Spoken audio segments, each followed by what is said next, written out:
దీపకు abortion అవ్వగానే సుమిత్రను చంపబోతున్న జ్యోత్స్న చెంప పగలగొట్టిన దశరథ. ఇదంతా ఎలా జరిగిందో వీడియో ద్వారా చూసేద్దాం. వీడియోని ఎక్కడ స్కిప్ చేయకుండా చివరి వరకు చూడండి, పూర్తిగా అర్థమవుతుంది. వీడియోని లైక్ చేయడం, షేర్ చేయడం మర్చిపోకండి. లైక్, షేర్ మాకు మంచి సపోర్ట్ మరియు ఎంకరేజింగ్గా ఉంటుంది. ఛానల్ని సబ్స్క్రైబ్ చేసుకోవడం మాత్రం మర్చిపోకండి ఫ్రెండ్స్. ఇక మొత్తం మీద దీప అబార్షన్ విషయం ఇంట్లో అందరికీ తెలిసిపోతుంది. ఇక అలా తెలిసినప్పుడు దశరథ అయితే అందరి ముందు నిజం చెప్పే ప్రయత్నం చేస్తే, కార్తిక్ ఏమాత్రం కూడా నిజం చెప్పనివ్వకుండా నా భార్య గురించి మాట్లాడటానికి నీకేం హక్కు ఉంది అంటాడు. హక్కుల దాకా వచ్చినప్పుడు నేను నా కూతురి కొడుకు భార్య కడుపులో ఉన్న నా ముని మనవరాలి గురించి మాట్లాడుతున్నాను. తనని భూమి మీద రాకముందే తీసేసే హక్కు మీకెక్కడుంది అని చెప్పి శివనారాయణ అంటాడు. చెప్తాను తాత, అన్నిటికీ సమాధానం చెప్తాను. తల్లి ప్రాణమా బిడ్డ ప్రాణమా అనే విషయానికి వచ్చినప్పుడు మీరు ఏం చేస్తారు? తల్లి ప్రాణానికి విలువిస్తారా లేక బిడ్డ ప్రాణానికి విలువిస్తారా అంటూ కార్తీక్ ఎదురు ప్రశ్నించేసరికి ఒక్కసారిగా అందరూ షాక్ అయిపోతారు. కాంచన, అనసూయ అయితే ఏం మాట్లాడుతున్నావు అని చెప్పి కార్తీక్ని అడిగితే, అవును, నాకు అదే ప్రశ్న వచ్చింది. అప్పుడు నేను తల్లి ప్రాణమే ముఖ్యం అనుకున్నాను. ఎందుకంటే తల్లి ఉంటేనే కదా బిడ్డ అనేది ఈ భూప్రపంచం మీదకు వచ్చేది. మరి ఆ బిడ్డకు సార్థకత ఏర్పడాలంటే తల్లి ప్రాణాన్ని కాపాడుకోవాల్సిన పరిస్థితి వచ్చినప్పుడు బిడ్డ ముందుకు వచ్చి నిలబడాలి కదా. అదే పని ఇప్పుడు దీప చెయ్యబోతోంది అని చెప్పని అంటే, అదేంటి బిడ్డ ముందుకొచ్చి నిలబడటం అంటే తన తల్లి ప్రాణాన్ని కాపాడుకోవడానికి ఆ బిడ్డ త్యాగం చేస్తోంది అని అంటే దీప ప్రాణానికి ఏమైంది అని అడుగుతారు అందరూ కూడా. దీపకు హెల్త్ ఇష్యూ వచ్చింది. ఆ బేబీ పుట్టినా కూడా చాలా ప్రాబ్లమ్స్తో పుడతారని చెప్పారు.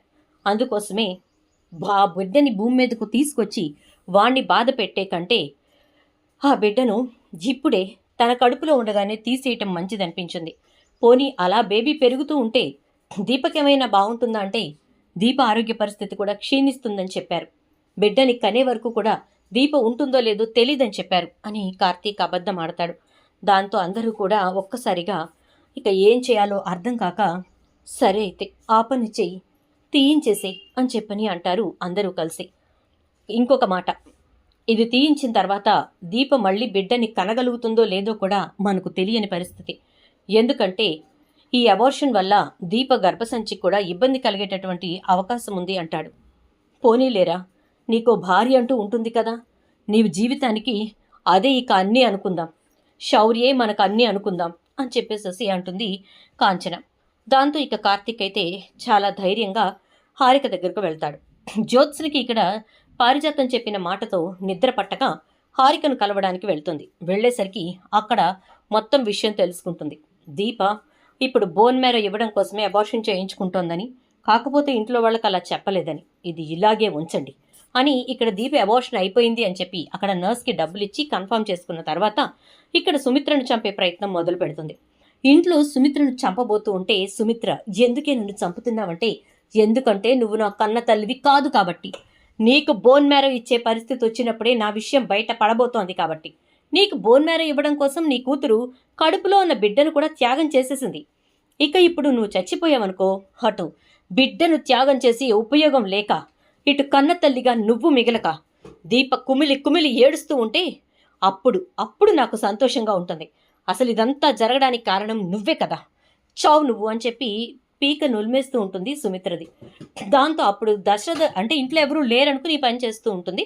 దశరథ వచ్చి, ఎందుకు అంత బాధ పెట్టడం, ఆ ట్యాబ్లెట్లలో ఇంత విషం కలిపిచ్చేస్తే అయిపోతుంది కదా అనగానే, డాడీ అని చెప్పని అంటూ ఒక్కసారిగా సుమిత్రని వదిలేసేసరికి, ఏంటండి ఇదంతా, నాకేం అర్థం కావట్లేదంటే, ఇంకా అర్థం కాలేదా, అది నీ కన్న కూతురు కాదు, నీ కన్న కూతురు దీప నిన్ను కాపాడుకోవడానికి అబార్షన్ చేయించుకుంది. ఆ విషయం దీనికి తెలిసి ఇక నిన్ను చంపేస్తే దీపని బాధ పెట్టొచ్చని, ఇంటికి మహారాణిలా ఈవిడే ఉండొచ్చని అంటే, మరిది నా కూతురు కానప్పుడు నా కూతురు ఎవరు అంటే దీపే నీ కన్న కూతురు.